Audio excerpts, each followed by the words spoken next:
equation, x to the 5/3 minus x to the 1/3 equals 0. Well, first of all, what do these fractional powers even mean? To the 1/3, that means the cube root of x. Okay, let's go off to the side here. X to the 5/3 can mean a couple of things. It can mean x to the 1/3 to the 5th, which would be the cube root of x to the 5th. It could also mean x to the 5th to the 1/3, which would be the cube root of x to the 5th. The reason is a power to the power like this, you multiply to get the 5/3, and there's more than one way to get 5/3, 1/3 times 5 or 5 times 1/3. Now which one would we want to put into our equation?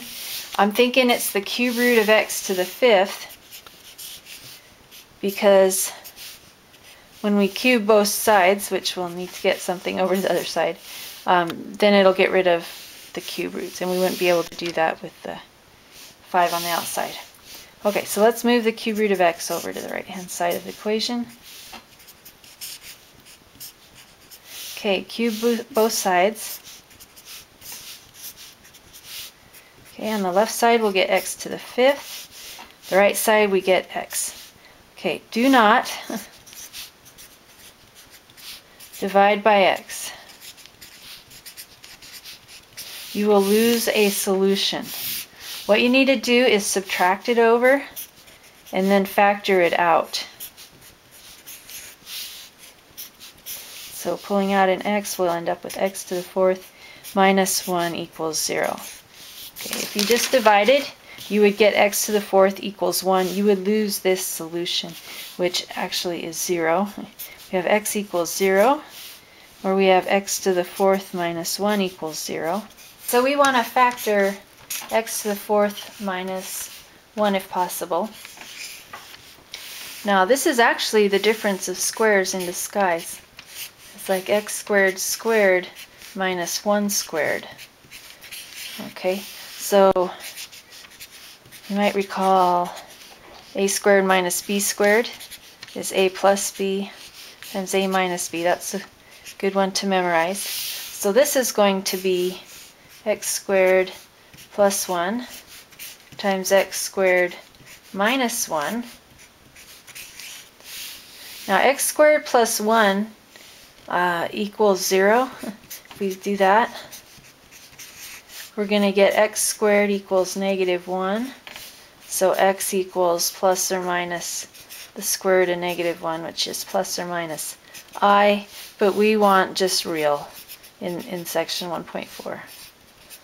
Just real solutions. So we don't have to worry about that factor. If we set the next factor to 0, x squared minus 1 equals 0. This one does factor further down. X plus 1, x minus 1. It's the difference of squares again. So x equals plus or minus 1. So our answer, so far we have a 0 and our plus or minus 1. Okay, and then we also have to check them. So let me write down the original one. We had cube root of x to the 5th minus cube root of x equals 0.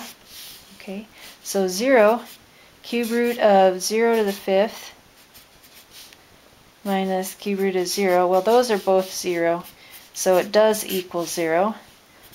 Cube root of 1 to the 5th minus cube root of 1.